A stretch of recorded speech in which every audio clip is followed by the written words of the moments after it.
তাকে মানুষ মনে রেখেছে ভিন্নভাবে, ভিন্ন কারণে। কোনো এক হার্ড হিটারের উত্থান হলেই বাংলাদেশে একটা আফসোসের মিছিল ছড়িয়ে যায়। কিন্তু বাংলাদেশেরও একজন মারকুটে ব্যাটার ছিলেন। মোহাম্মদ নাজিমউদ্দিনকে অবশ্য মানুষ এখন মনে রেখেছে ভিন্নভাবে। 2012 এশিয়া কাপে হারের জন্য তাকে স্মরণ করা হয় কিঞ্চিত অবজ্ঞার সুরে। সেদিন অবদ্ধ তিনি রীতিমতো অন্যায় করেছিলেন। 52 বলে 16 রানের ইনিংস খেলা ওয়ানডে ক্রিকেটের দৃষ্টিকোণ থেকে ভীষণ অন্যায়ের বটে। আর তা যদি হয় কোনো এক টুর্নামেন্টের ফাইনাল, তবে তা তো গুরুতর পাপের শামিল। তাই তো নাজিমউদ্দিনের ক্যারিয়ারের সমাপ্তিরেখা টেনে দেওয়া হয়েছিল সেদিনই। কিন্তু নাজিমউদ্দিনের আসল চরিত্রটা সবচেয়ে ভালো ফুটে উঠত টি-20 ফরম্যাটে। প্রায় এক যুগ আগে প্রায় 112 বেশি স্ট্রাইক রেটে তিনি রান করেছেন টি-20 ফরম্যাটে। এখন অবশ্য বহু বাংলাদেশি ব্যাটার প্রায় কাছাকাছি স্ট্রাইক রেটে খেলে যাচ্ছেন আন্তর্জাতিক টি-20। তবে শুধু স্ট্রাইক রেট নয়, নাজিমউদ্দিনের ঝুলিতে রয়েছে বেশ কিছু রেকর্ডও। টাইগারদের জার্সি গায়ে টি-20 ফরম্যাটে প্রথম হাফ সেঞ্চুরি করা ব্যাটার ছিলেন মোহাম্মদ নাজিমউদ্দিন।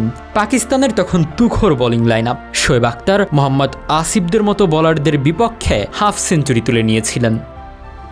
অবশ্য অর্ধশতক করেই সেদিন তিনি থেমে থাকেননি, এগিয়ে নিয়ে গিয়েছিলেন নিজের ইনিংস। 50 বলে 81 রান করে আউট হয়েছিলেন নাজিমউদ্দিন। সেটাই ছিল টি-20তে বাংলাদেশের পক্ষে প্রথম 80 ছাড়ানো ব্যক্তিগত ইনিংস। শুধু কি তাই, নিজের অভিষেক টি-20 ম্যাচে ম্যাচ সেরার পুরস্কার উঠেছিল তার হাতে। মাত্র 4 জন বাংলাদেশি খেলোয়াড় এমন কীর্তি করেছেন এখনও অবধি।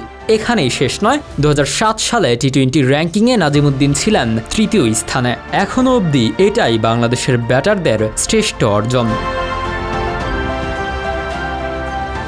টি-20 ক্রিকেটে ঠিক কতটা কার্যকর ছিলেন মোহাম্মদ নাজিমউদ্দিন তা নিশ্চয়ই আর বলার অপেক্ষা রাখে না। কিন্তু ওয়ানডে ফরম্যাটে তিনি ছিলেন একেবারেই নিষ্প্রভ, ঠিক আজকের দিনে ভারতের সূর্যা কুমার যাদবের মতো। কিন্তু বাংলাদেশ দল তাকে ওয়ানডে ক্রিকেটের পারফরম্যান্সের উপর ভর করে ছুঁড়ে ফেলে দেয় সাদা বলের ক্রিকেট থেকে।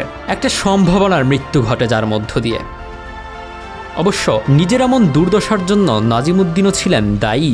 নিষিদ্ধ টি-20 টুর্নামেন্ট ICL-এ অংশ নিয়েছিলেন তিনিও। সে কারণেই বেশ লম্বা সময় নির্বাসনে কাটাতে হয়েছে তাকে। এরপর আন্তর্জাতিক ক্রিকেটে ফিরে নিজেকে আর তেমন মেলে ধরতে পারেননি। অগত্যা প্রস্থান ঘটে তার আন্তর্জাতিক ক্রিকেটের বর্ণিল ভুবন থেকে। এখনো হয়তো একটা আক্ষেপ নিয়ে দিনাতিপাত করছেন নাজিমউদ্দিন। নিজের ক্যারিয়ারকে আরেকটু সমৃদ্ধ হয়তো তিনি করতে পারতেন ভুল কিছু সিদ্ধান্ত না নিলে। তাছাড়া 2012 এশিয়া কাপ জয়ের নায়কও হতে পারতেন, কিন্তু তিনি পারেননি। তাই তো আজও তার বিচরণ খলনায়ক হিসেবে।